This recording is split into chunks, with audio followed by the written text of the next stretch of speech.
Hey, what's up, guys? I want to talk about perceived loudness today, and this could help you make your tracks sound as big or as loud or as full, whatever you want to use as your insert favorite track here. So there are multiple ways to meter an audio's amplitude, but there's two main ones, and that is peak and RMS. Peak is the absolute peak, right? And that is how like the maximum amplitude that is reached, and usually it's, let's face it, it's about 0, and we can hear that with these tracks. These are 4 tracks of mine that I've made on my labels. Right, so peak, right? There's peak, which is peak, and then there's average, or RMS. Root means square, and RMS is, it takes a time signature. It takes 600 milliseconds, analyzes 600 milliseconds of a piece of audio, and then spits out the average. So if you would have, say, a square wave peaking at 0 dB, and then its duty cycle kind of ending at 8, you get an average of 4, right? So that's how it kind of evens out and gives you that kind of formula. So there's an average, and the average is the line. The line hovering around 8 dB, and that is your perceived loudness, right? Different tracks, they all kind of peak in the same way, but they all have kind of perceived loudness. The difference, or the reason why your tracks don't sound as full, is because they don't have the RMS of the track that you're trying to make here. I'll give you an example. We will squish the crap out of it, because that's what we do here. So I have this other kind of sound here. So it's an average. It takes a while to climb up, but it climbs up to about 8 dB. I stay around 8. I rarely go above 6. I've seen tracks with 6 dB. 6 dB is really loud, and there's 10 dB, which is, we'll get into that later. So we'll bring the threshold down, and we'll kind of maximize this, and you'll see the peak it doesn't get any louder.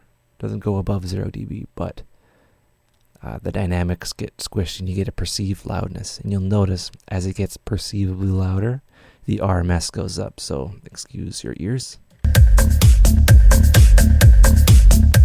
Right. So we're going to start out at 8 and climb up.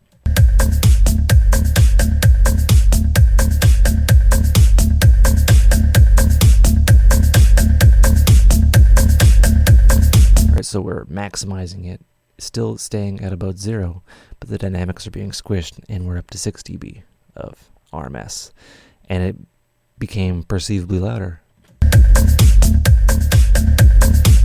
It doesn't get any louder in terms of amplitude, like it's not going above 0, but it's getting squishied. All right, so with that being said, okay, what do I do with this? Well, what you do is you put in your favorite tracks and you analyze them. I've analyzed quite a bit of my favorite tracks that I think sound good, and the RMS falls on 8 and 10, right? And that's still pretty loud, but you get up to like 6 dB, and it's like really loud, right? So if you want, drop in Billie Jean by Michael Jackson for something really interesting, and look at the RMS of that, and then drop in like some Swedish House Mafia and see the distinction and see where that lies. Get a pad and a pen, drop in all your tracks, and go to like the loudest, or the main part of your tracks, and just write down the RMS that you see. -8 is usually what I find pleasing to my ears, right? So it's genre specific. It is genre specific. Lower BPM stuff. Lower BPM club music. I make club music, and I have to kind of have it a trade-off between loud and dynamic. So it's a DJ will play it and feel confident playing it. It's kind of important to me. All of my lower BPM kind of tracks fall on 8 dB.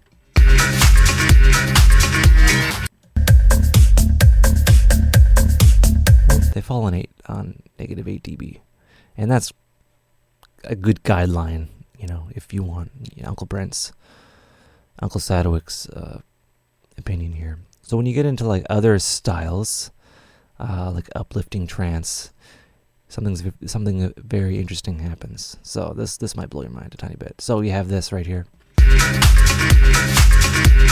right, and this. Come on. So what do you think is louder? This? That sounds big, hey?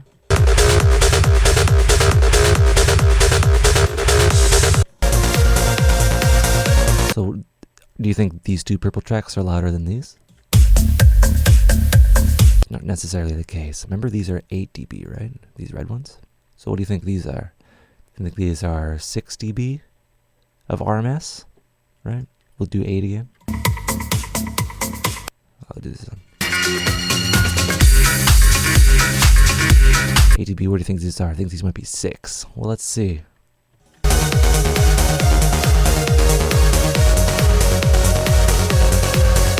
It's negative 10 dB. It's actually quieter, perceivably, via the meters. Now, this is kind of weird to me. This is like, I don't understand this. I don't know why this can sound louder. Maybe because of the low end and stuff like that. But it's a faster BPM, maybe. Who knows? But the RMS is actually quieter. But it sounds louder, which is weird to me. Right, hard techno, like hard, fast techno that I make sometimes, is negative 10 dB, which is weird. But, you know, it's just a guideline. And that just says trust your ears more than you trust meters. But, you know, look at meters. Who knows what goes on in the audio realm? It's kind of confusing. If anyone knows why that kind of phenomenon is going on, please let me know. I don't know why that happens. But yeah, so your homework, if you want homework, is to just open your DAW, drop a bunch of your favorite tracks in there, set them to raw or unwarped. And you don't have to use ProHel. You can go on KVR Audio and Google or go on KVR Audio and find a metering RMS kind of metering system, and they'll just spit out the average, and that's what you'll be looking at. So, hope that was informative. Yeah, we never get to hang out. So, what's up, guys? All right, take care, and hope you learn stuff, and have a good one.